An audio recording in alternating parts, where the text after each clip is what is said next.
Hello, Compass practitioner community. My name is Kate Doré. I'm a science teacher at UNIS Hanoi. And at UNIS last weekend, we hosted the Vietnam Tech Conference. It was a virtual conference and had about 1,000 participants and 40, I think about 40 workshop leaders where everybody was sharing practice for distance learning and for virtual tools and all things tech. I was there and I shared a few virtual tools for systems thinking. I wanted to share that with you here. Hopefully, there's a few that you can grab and you can put into practice right away. And perhaps there's a few that inspire you to dig a bit deeper and do some more practice with systems thinking. So let's get started.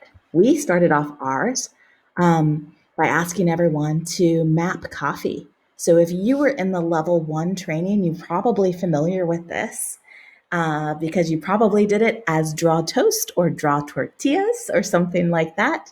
This is the Wujek practice, where we take a process that we're really familiar with and we break it down in terms of interconnected nodes. This is actually a wonderful way to start systems mapping because we can see how absolutely easy it is. So this was the little taster that I gave, and you can see that we did it on Jamboard. So this is one virtual tool that is incredible for systems mapping. It is super easy. You can download it, or you can just grab somebody else's link, which I'll show you my link here if you want to play on ours. And you can put up little post-it notes, little images. You can draw, so you can draw your own arrows. You can shift them around as you change your thinking. It's wonderful. I really encourage you to play around with it. So here's mine. I did mine as everybody else was doing theirs, and you can see that mine came from a very emotional place. Apparently, my need for coffee is connected to a feeling of being tired, emotional, bored, or groggy, and then I go into the whole process of it. These are examples from a few of our participants that were in the workshop, and you can see immediately that this process is super clear. Once we turn it into interconnected nodes with those links, then we can understand the causal relationships. We can see where behavior loops back on itself. And we can also get a really good perspective of where everybody is coming from, which is great to see this much diversity. And that's a lot of what Tom Wujek talked about. So some things from the Tom Wujek TED Talk is the idea of perspective. When we do the draw toast or map coffee, we can immediately see people's perspective. And some people are very technical about it. Other people really focus on the human experience or the experience or process of the toast or of the coffee beans themselves. And still we have others that really focus on society and that supply chain. Tom Wujek also talked about how this is such a great tool just for highlighting systems and all of the parts of systems models. It's really not that complex, and it's a fun way to get started.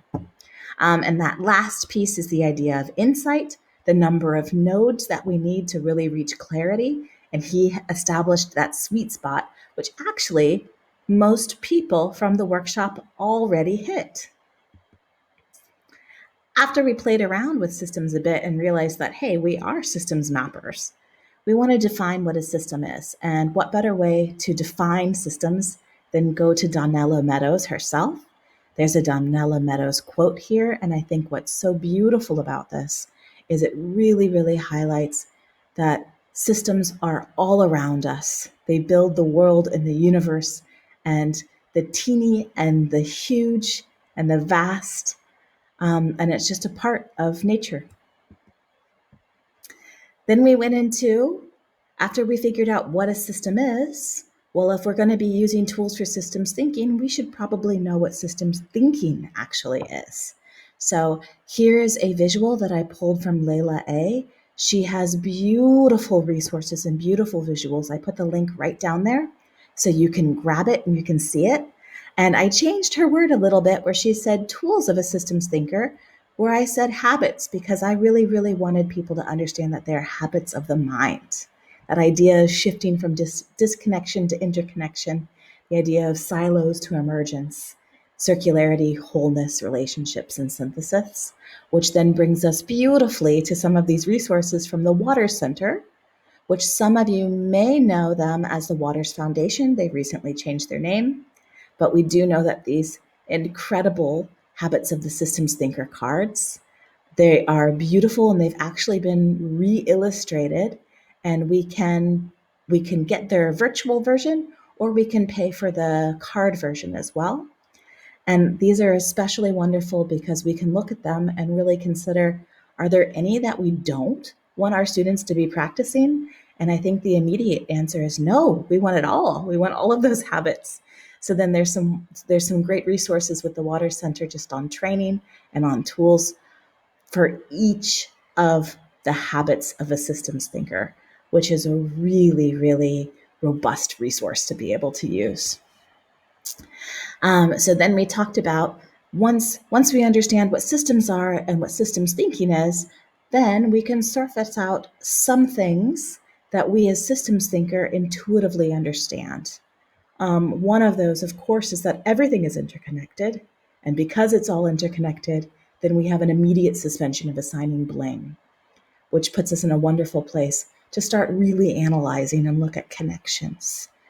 Also, as a systems thinker, we'll understand that the harder that we push a system, especially if it's a resilient system, the harder it's going to push back. And those idea of unintended consequences, where easy solutions can lead to negative impacts that are often unintended and can also often pop up somewhere else that's unexpected.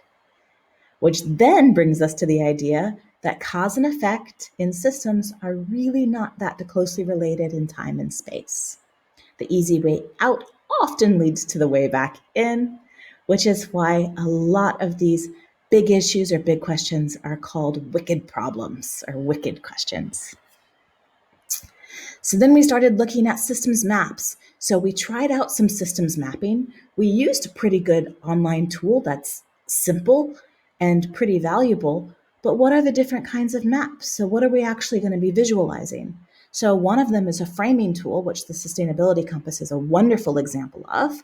The idea of really dividing things out to make sure that we get all perspectives, and then going straight into cluster maps or spaghetti diagrams. If we've got a big idea or a big question and we're not sure where to start, then we can just start putting down each of the nodes, writing down all of the connections, and keep on adding and adding and adding and adding until some clarity is reached.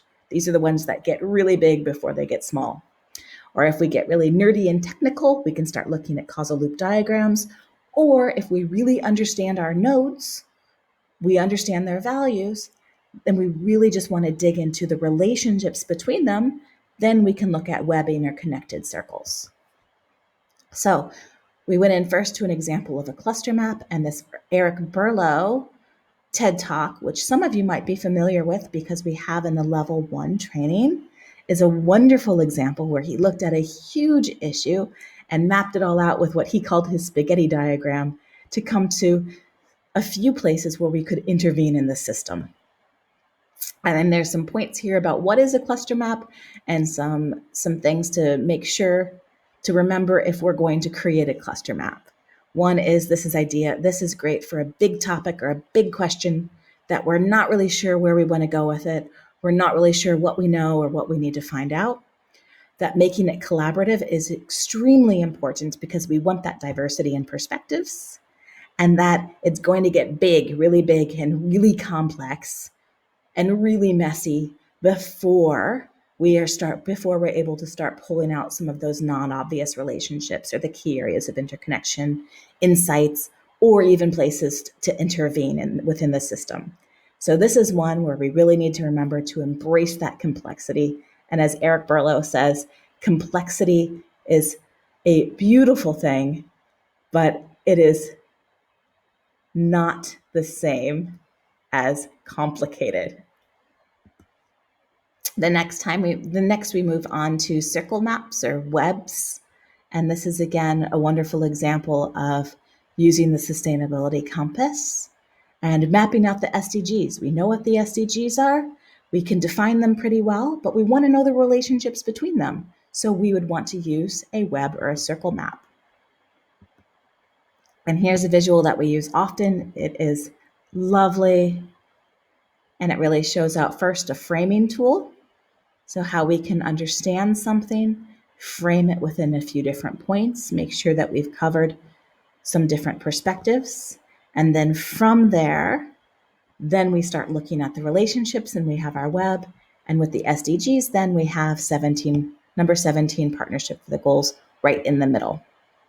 And then we move on to the nerdy one, which is one of my favorites, and it's causal loop diagramming. Causal means cause and effect. A loop means it does close in on itself, so a chain of relationships. And then diagram is just a visualization. And from here, we can go super simple. We can draw something on the sand, or virtually we can use Jamboard, or we can go super technical and use something like Kumu, or even above that. So here's an example of a really nicely laid out causal loop diagram, and this is from the Waters Center. This is actually an old resource, so the website is Waters Foundation still. And if you are familiar with this, you'll probably notice it's from the first grade students who had an issue on the playground with mean words and hurt feelings. And they analyzed their situation and actually came up with a few ideas for intervention. And they said that they tried a few from there.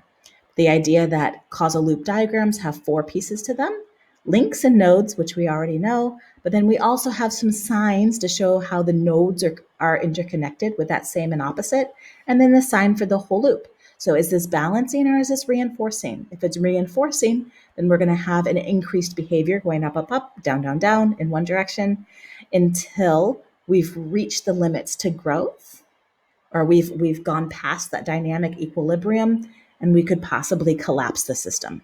Where if we have a balancing or a balancing loop, then it's more likely to be sustainable. So that information is really, really important, especially when we have many loops connected to each other. We watched this video with the first graders solving a problem, which again, I think points out the value of this in any kind of context, and the idea that you're never too young to be a systems thinker. It's never too hard. We can be a systems thinker at any level and any context that we see. And actually, once we see the world in systems, then we can never really unsee it that way. Then we talked about how systems mapping, this idea of looking at causality and relationships, really does surface out mental models and values and norms. And I used 2 examples here. One is a map on the story, The Lorax, that I made on Kumu, and the other one's from real life city planning. So we can see between the 2, we can surface out some of those values that drive these systems that then drive the behaviors. And we looked at Kumu, which is the next step up. If you feel comfortable and confident using Jamboard, then I really encourage you to jump onto Kumu. It's one of my favorite. There are, of course, a few other ones. But here is one, and we showed how you can actually move the nodes around. You can add nodes. We can move the way that these arrows show, and even the information here of the relationship between the 2. We can layer it out. We can change colors. We can show individual loops. There's a lot that we can do with this tool. And if you're interested, you can message Compass Ed and we can do a little workshop. But also, Kumu has some online training as well. So you can jump on there and watch their online training and then just practice with it. Here's another beautiful visual from Layla A. And it kind of closes out this idea that actions lead to results which shape the future, which is really the understanding of causality. And then I introduced 2 systems games, which again uses Jamboard. And I'm so happy that I've discovered Jamboard because it's turned out to be an incredible tool for systems thinking. This first one is the triangles game, which you've probably played in level 1 and maybe even in level 2. It's such a great game, and you can go into such great depth with it that we often play it in both level 1 and level 2. In level 1, it's to understand systems and to navigate them a little bit. And in level 2, we look at it for places for intervention, and how to analyze them a little bit deeper. So, since this is virtual and not in person, then we need to be very specific here. When we play this in person, then we just make a circle and ask everybody to choose 2 people secretly. And when we say go, then they form an equilateral triangle. And we see the whole system moving around as everybody's trying to keep their triangle, not knowing who everybody else is connected to. And then we can start gaining some insight from there. Virtually, we don't want to do that because it would be just pure chaos.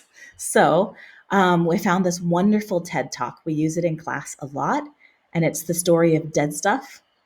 And it shows us not only the green food web, but also the brown food web. And it identifies a few organisms that are at play here. So I grab some of those organisms and put them around a circle in the Jamboard. And the idea is that each student will grab one organism, and they're going to find one organism that they consume, and another one that consumes them. So we're essentially making a food chain that will make a food web. And then we play the triangles game from there. If you want to grab this for your own use, you can use this link here. Or if you want to see a video of gameplay, then click here. And this video of gameplay actually has some really, really great tips.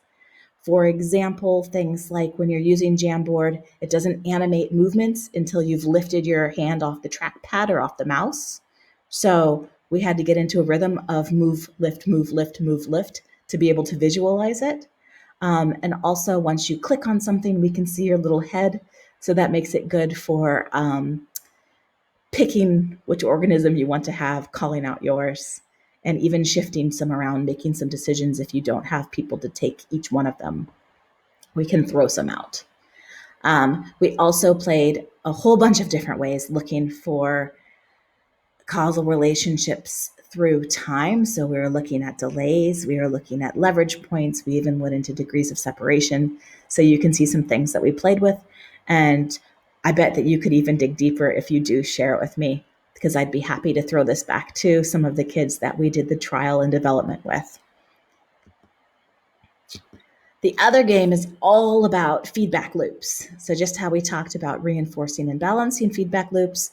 In level 2, we play the game that's called living loops, where we all stand in a circle and have a ball or have our hand over somebody's hand like this. And we mark ourselves with same or opposite, and we respond to the information coming through either as same or opposite. And we move our hands up or down sometimes up until we reach our limits of growth, until we reach that boundary, and then we collapse. Or for balance, we can keep on moving our hands up and down as information moves throughout the loop. This is the same idea, although we can't hold hands virtually. So I gave each node a few balls, and we actually decide if we're going to take a ball or give a ball. And the rule is we need to have at least one ball on each node and in that center box. We again have gameplay here and some pretty deep discussion with some grade 6 students as they talked through stress and some applications and how this game could be used all the way from kindergarten up to high school. We also trialed a few ways not to play it, things that don't work, and some strategies as well. So with all of that, obviously, there's some things that you can just grab and take and use right away, but I also wanted to invite you to try a challenge, and that challenge is to practice mapping. Practice it at any level. If you want to use Jamboard for just some simple sketching, some simple mapping that way, do it. If you want to use Kumu and get really nerdy about all of those connections, do it. I put some points here of map everywhere, map everything, and celebrate your system's mindset. Really, the only way to become a great systems mapper is to practice, practice, practice. Practice on every napkin you have, on every screen. Now that you have Jamboard, you can have it open to do on the side as well.